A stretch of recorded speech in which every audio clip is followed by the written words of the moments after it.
Ay, ay, ay, ay, ugayam, kalayaman, ugayam, kalayaman. Well, because ang media kasi, they go for sensationalism, okay? And kung ano yung would catch the attention of the reading public, sinasadya nila, they call it slant or angling. Kagaya ko, ganito ang example ko. I was invited by the Rotary of, I think it was Makati. Yes, sir. Tapos sinabi, ang unang tanong, bakit ka nagmumura? Palagi. Sabi ko, ganito ako pag, kasi kami pumuntang Davao, sa squatters, ako lumaki. Ang mga kababayan ko, yung early squatters, yung mga Batanggenyo, mahirap, maano sila sa bunganga. So, nakukopya namin. Yes, sir. So, like, ganito, yung putang ina, gago ka, letse ka. Oh, yes, sir. I was trying to explain why ang lumabas sa media doon sa teleradyo sa ABS-CBN, si Duterte inimbita ng Rotarians, walang ginawa kung hindi magmura. I was not really, kinukwento ko lang, Yes, sir. parang ganon.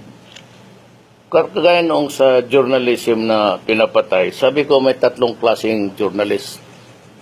Yung crusaders for truth talaga. Ito yung hindi mo mabibili. Yes, sir.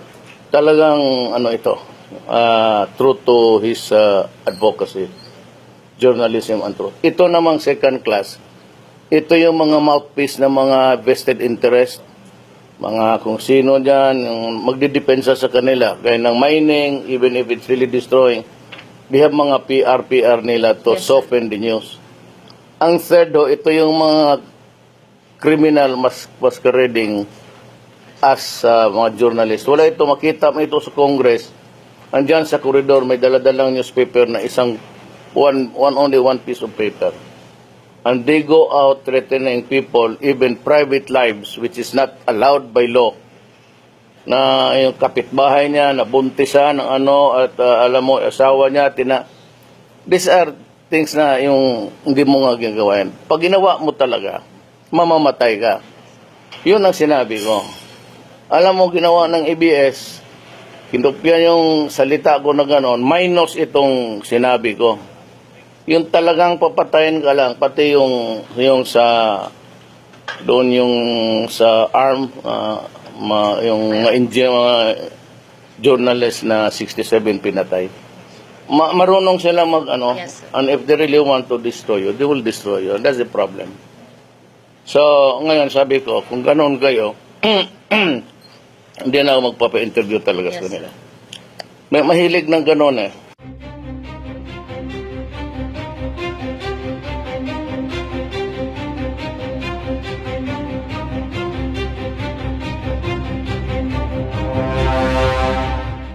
Gaya ng, meron ditong home channel noon o country cable. Gustong pumasok ang ABS-CBN sa yung Sky Cable. Tapos pumunta sila sa hotel ko. Nandyan si Gabi, pati yung mga lieutenant niya. Sabi niya, Mayor, gusto namin pumasok ng cable sana. Kaya lang balita namin, mga kaibigan mo yung may-ari. Sabi ko, that's nothing to do with my job. Tapos sabi nila na may application kami, pinakita nila. Kung gusto ninyo, magbili na lang kayo ng share sa ABS Sky Cable or bayaran kayo. Sabi ko, yung may-ari. Sabi niya, yan ang problema kasi kabarkada mo. Sabi ko, saan yung application ninyo? Ay, sabi mo, totoo. Binigay ni Gabi, ito yung application ninyo. Blanco, pinirmahan ko, approve. O yes, no? Binigay ko sa kanya. That was all. Alam niya nga, ganun. Pag sabi nila na matakot sila kasi kaibigan ko yung may-ari, bigyan mo, sama, bigyan mo. Kita ko doon, business spirit, approve. Blanco. Sige, pasok na kayo. Yan ang totoo. Tanong mo. Kasi mag-meeting sila, yung mga executives na rin na may sabi, Gabi Lopez used to say, sa lahat ng syudad na pinasok nila, Davao lang ang hindi nag I want it stated for the record na sa lahat ng pinasok ng Sky Cable, Davao City lang ang walang naghingi sa kanila. Mabuti ang klaro-klaro. For posterity and whatever it is really worth to the public. Mabuti na niya magsabi tayo ng totoo. And for once, pinilit ako na magtanggap ng I refuse. Ito pinilit. And after that, I said no. Thank you, sir, for that clarification, sir.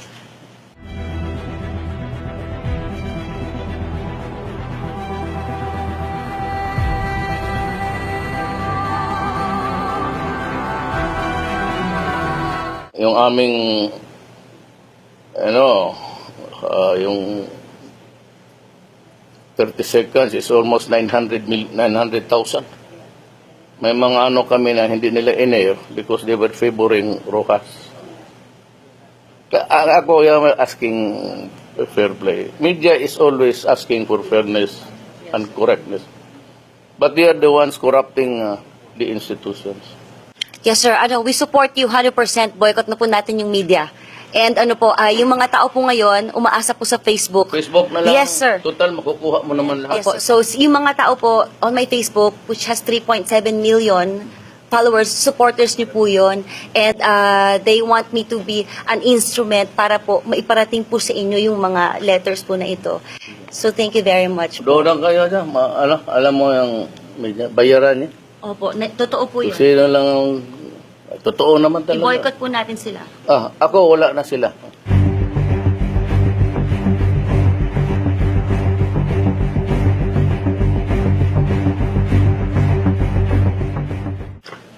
Mga ano-ano dyan. At sila pinapakialaman baski kunting at iniinsulto ka. Yung sabihin ka, how is your health, Mayor? So yung fine. Over is your medical report. Putang masyado naman bastos. Sobra, sir. Ang media wants you to be courteous all the time to them. Them not being courteous, discourteous to you. Yes, sir. Yan ang putang inang media ng Pilipinas. Yes, sir. Lalabanan natin sila, sir. Ako. Kung sila ang magkasala, sabihin nga nila, sapagkat kami tao lamang. Pag tayo ang magkasala, ako, sapagkat demonyo siya. Tingnan mo yung mga putang ina kayo. Ang totoo niyan, lahat ng bisyap, pati ako magsama-sama tayo sa impyerno, walang magpunta ng langit sa atin. Tunay na pagbaba